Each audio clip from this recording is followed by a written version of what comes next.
थूबड़ा ही साफ हो चुका पहले ही। हर हर मोदी, घर घर मोदी, मोदी ही आएंगे, मोदी ही जीतेंगे। ये बेसिकली मतलब आधारभूत ही गलत है कि हमारे गहने और मुसलमानों में बांट दी जाए, ये कोई लॉजिक ही नहीं है। हम ये देखते हैं कि बीजेपी सरकार को लाएंगे और अपने मंगलसूत्र सुरक्षित रखेंगे। We support Modi, we support Modi, we support Modi. नहीं, देखिए, महिलाओं को भी कमाने का भी पूरा अधिकार है आज के टाइम में, और अपने उसको चाहे वो आभूषण के रूप में उसका संचय करें या किसी और मुद्रा के रूप में करें, वो तो स्त्रियों का अधिकार है। स्त्रियों के आभूषण जब्त कर लिए जाएंगे, ये कैसे संभव है? देखिए, उसमें हमारा सौभाग्य सूचक मंगलसूत्र भी होता है। अब किसी के पास मंगलसूत्र चांदी का भी हो सकता है, सोने का भी हो सकता है, डायमंड का भी हो सकता है, वो उसकी अपनी परिवार की आर्थिक व्यवस्था है, उसके अकॉर्डिंग है। आप किसी का आभूषण, कुछ भी आभूषण लेके कैसे जब्त कर सकते हैं? वो तो जब्त नहीं कर सकते, वो तो गलत बात है। देखिए, ये कि हमारी अपनी हार्ड अर्न मनी होती है, और इस हार्ड अर्न मनी को आप किसी भी आदिवासी या किसी गरीब को दलित को कैसे दे सकते हैं? मैं तो इस बात को बिल्कुल डिनाई करती हूँ। यस, एक्चुअल में राहुल गांधी जी अपनी हार से ना बहुत ज़्यादा परेशान हो चुके हैं। उन्हें मालूम है कि वो हारेंगे। अब वो क्या बोलते हैं क्या नहीं बोलते, रियलिटी ये है कि उन्हें खुद को भी नहीं पता। उन्हें यही नहीं मालूम होगा कि महिलाएं कितनी हैं, या किस उसमें महिलाएं आएंगी, या किस उसमें उनको हम पढ़ी लिखी या आदिवासी महिलाओं में रखेंगे। उन्हें खुद ही नॉलेज नहीं है, तो उस बारे में कुछ भी कहना बेकार ही है। राहुल गांधी ने क्या महिलाओं को कमा के दी है? कमा के दिए राहुल गांधी ने जब खुद ही उन्होंने कुछ नहीं किया है तो महिलाओं के लिए क्या करेंगे? उन्होंने कभी अर्न करा ही नहीं है, कैसे मेहनत से कमाया जाता है उन्हें एहसास ही नहीं है। उन्हें मेहनत का भी एहसास नहीं है, तो वो क्या बोल रहे हैं वो ही जान सकते हैं। उनको एहसास किसी चीज़ का नहीं है। लीटर को केजी में कन्वर्ट कर देते हैं, केजी को लीटर में कन्वर्ट कर देते हैं, उनको कुछ पता ही नहीं है। उन्हें बोलना ही नहीं आता है, उन्हें क्या कहना है क्या कुछ पता ही नहीं है उन्हें। और चलिए अब बात कांग्रेस के संपत्ति सर्वे प्लान की कर लेते हैं। कौन नेता संपत्ति के सर्वे को लेकर क्या कह रहा है आपको बता देते हैं। राहुल गांधी जातीय जनगणना कराएंगे ये कहते हुए नजर आ रहे हैं कि हम पूरे देश में सरकार आने के बाद जातीय जनगणना करेंगे और ये समझेंगे कि किसकी कितनी हिस्सेदारी है, किसकी कितनी भागीदारी है। प्रियंका गांधी कह रही हैं कि सभी वर्ग की गिनती कराएंगे, यानी ये भी हर वर्ग की गिनती कराने की बात कहती हुई नजर आ रही है। सैम पित्रोदा का जिक्र कर लीजिए, ये कह रहे हैं सबकी जरूरतें सुनिश्चित करेंगे।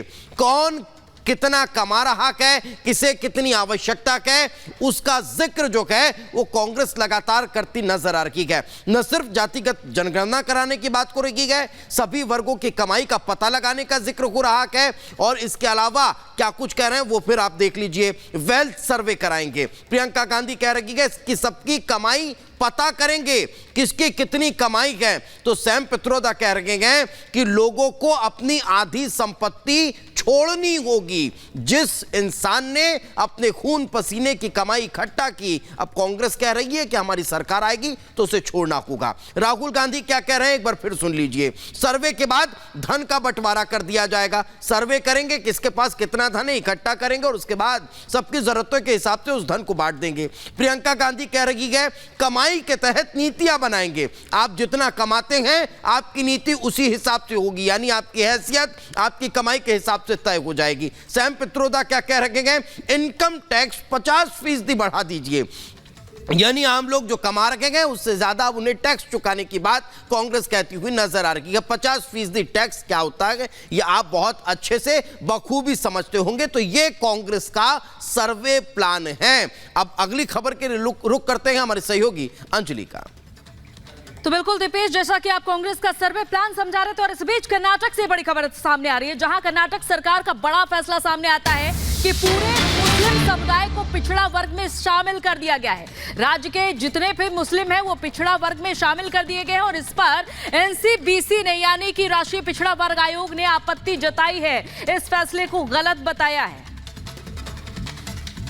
तो मुस्लिमों को आरक्षण देने का यह फैसला लिया गया है कर्नाटक सरकार की ओर से, और राज्य सरकार के इस फैसले पर जहां एनसीबीसी ने आपत्ति जताई है और ये कहा है कि इस तरह का फैसला सही नहीं है, इस तरह का फैसला सामाजिक न्याय के सिद्धांत को कमजोर करता है, ये कहना है राष्ट्रीय पिछड़ा वर्ग आयोग का।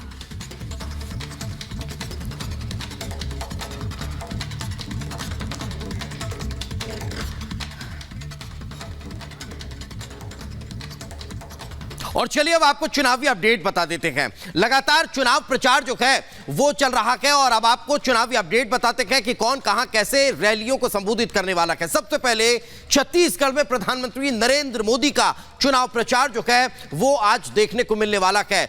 मध्य प्रदेश में भी प्रधानमंत्री नरेंद्र मोदी चुनाव प्रचार करने वाले हैं, रोड शो भी करेंगे। अंबिकापुर, सागर, बैतूल, हरदा में रैलियां प्रधानमंत्री नरेंद्र मोदी की होगी। तो भोपाल में प्रधानमंत्री Narendra Modi mega road show करने वाले हैं। उस रोड शो के अलावा अगर हम बात अब केंद्रीय गृह मंत्री अमित शाह की करें तो केरल, महाराष्ट्र में अमित शाह चुनाव प्रचार में ताकत झोंकते हुए नजर आने वाले हैं। इससे इतर अमित शाह उत्तर प्रदेश के दौरे पर भी रहेंगे और वे उत्तर प्रदेश में भी चुनावी कार्यक्रमों में शिरकत करने वाले हैं। वाराणसी में केंद्रीय गृह मंत्री अमित शाह पहुंचेंगे और मंथन करेंगे।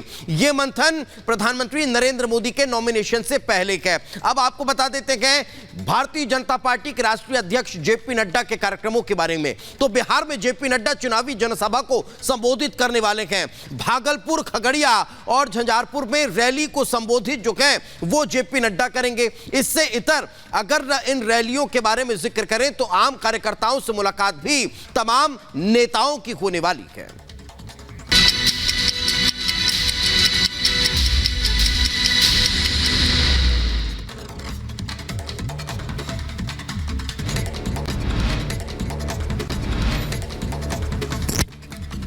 केंद्रीय मंत्री स्मृति ईरानी ने वीडियो जारी कर प्रियंका गांधी पर लगाया आरोप। कहा, कांग्रेस नेता प्रियंका गांधी ने भी कही संपत्ति विशेष समुदाय को देने की बात। केंद्रीय मंत्री स्मृति ईरानी का गांधी परिवार पर बड़ा हमला। कहा, राहुल के जीजा की नजर जगदीशपुर पर है, अपनी जमीन और खेतों का कागज छिपा लीजिए। उत्तर प्रदेश के अमेठी में 2 गुटों में बटी कांग्रेस। चुनाव से पहले पोस्टर वार शुरू। कांग्रेस कार्यालय और आसपास के खंभों पर रॉबर्ट वाड्रा के लगाए गए पोस्टर। उत्तर प्रदेश के कन्नौज से लोकसभा चुनाव लड़ सकते हैं समाजवादी पार्टी के अध्यक्ष अखिलेश यादव। सूत्रों के हवाले से खबर, सपा ने तेज प्रताप से दिया है कन्नौज से दिया है तेज प्रताप को टिकट। कांग्रेस नेता जयराम रमेश का प्रधानमंत्री नरेंद्र मोदी पर कटाक्ष। कहा, पीएम की भाषा विश्व गुरु वाली है, मोदी विश्व गुरु नहीं विश्व गुरु। हिमाचल प्रदेश के मंडी से कांग्रेस उम्मीदवार विक्रमादित्य सिंह का दावा। कहा, हिमाचल की 4 सीटें कांग्रेस जीतेगी। बीजेपी जो मुद्दे उठा रखी है उनसे जनता थक चुकी है। विदेश मंत्री एस जयशंकर का दावा, मुंबई आतंकी हमले के बाद यूपीए सरकार ने आतंकियों के खिलाफ नहीं की थी सैन्य कार्रवाई। तिहाड़ जेल में बंद मुख्यमंत्री केजरीवाल से मिलने जाएंगे आप नेता सौरभ भारद्वाज। आज दोपहर तिहाड़ में होगी मुलाकात। उत्तर प्रदेश के अमरोहा में कांग्रेस और आम आदमी पार्टी के नेताओं की भिड़ंत। मंच से उतारने को लेकर आपस में भिड़ गए दोनों दलों के नेता। घटना का वीडियो वायरल हुआ।